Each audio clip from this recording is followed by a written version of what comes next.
घर में चावल अक्सर बच ही जाता है और समझ में नहीं आता आखिर क्या करें। तो देखिए हमने आज बनाया है चावल से कोफ्ते, वो भी ये है बचे हुए चावल से कोफ्ते। बड़ी दिक्कत होती है कि चावल बच जाए तो आखिर इसका क्या किया जाए। तो आप इस तरह से सब्ज़ी बना सकते हैं, बहुत ही यमी, बहुत ही टेस्टी लगता है। तो देखिए आपको कढ़ाई में सबसे पहले अदरक, लहसुन, मिर्ची, प्याज, काजू और टमाटर, इन सबको अच्छे से फ्राई करके आपको उसका अच्छा पेस्ट बना लेना है। टमाटर के साथ आप इसमें नमक ज़रूर डालिएगा ताकि ये अच्छे से गल सके।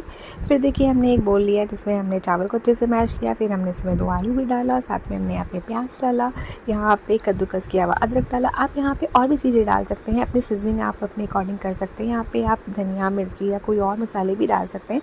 मैंने इसको बहुत ही प्लेन रखा है। यहाँ पे हमने बेसन और काली मिर्च और नमक डाला है। बेसन इसे बहुत अच्छी बाइंडिंग देगा और कोई ना कोई बाइंडिंग के लिए आपको कोई ना कोई चीज़ डालनी ही पड़ेगी क्योंकि ये चावल है, नहीं तो ये फट जाएंगे। और बहुत कम बेसन भी नहीं होना चाहिए।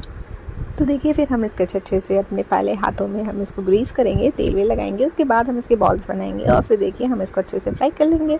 तो एक एक करके आप अपने बॉल्स कढ़ाई में डालिए और कढ़ाई जो होगी उसका तेल गर्म होना चाहिए, नहीं तो ये बॉल्स फट भी सकते हैं।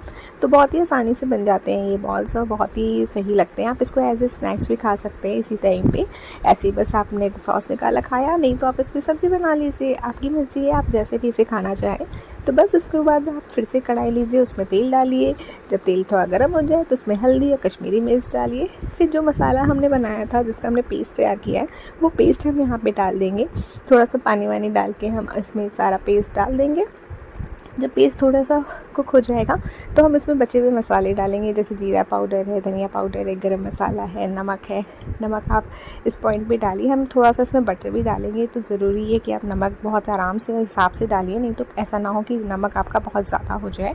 तो बस इसके बाद हम इसमें यहाँ पे फ्रेश क्रीम जो मलाई होती है दूध की ना, हमने वो डाला, बटर डाला और बस इसको अच्छे से थोड़ा सा मिक्स किया और इसको मिक्स कर लेंगे और अच्छे से थोड़ा और कुक कर लेंगे थोड़ी देर के लिए, क्योंकि हमने इसमें मसाले डाले हैं। तो मसाले का कुक होना बहुत ज़रूरी है। तो देखिए हमने थोड़ा सा पानी डाल के इसको अच्छे से, जो उसकी ग्रेवी है उसका बॉयल हो गया है।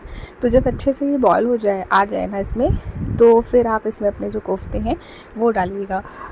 इस बात का ध्यान ज़रूर रखिएगा कि जो आपके इस कोफ्ते में जो आपकी ग्रेवी है ना, वो थोड़ी थिक नहीं हो, क्योंकि अगर ज़्यादा थिक आप पहले ही कर देंगे ना, तो जब आप बॉल्स डालेंगे तो स्टार्टिंग में तो ठीक है, गरम गरम आपके अच्छे खासे, लेकिन धीरे धीरे चूँकि ये चावल है तो वो सोक कर लेगा, तो पूरा वो सोक कर लेगा। तो इसीलिए इसकी जो ग्रेवी है ना, थोड़ी पतली ही रखिएगा, नहीं तो आपकी ग्रेवी या तो ज़्यादा बनाइएगा, नहीं तो आपकी ग्रेवी कम हो जाएगी और बॉल्स ही बॉल्स दिखेंगे आपकी जो ये सब्ज़ी है चावल के कोफ्ते में।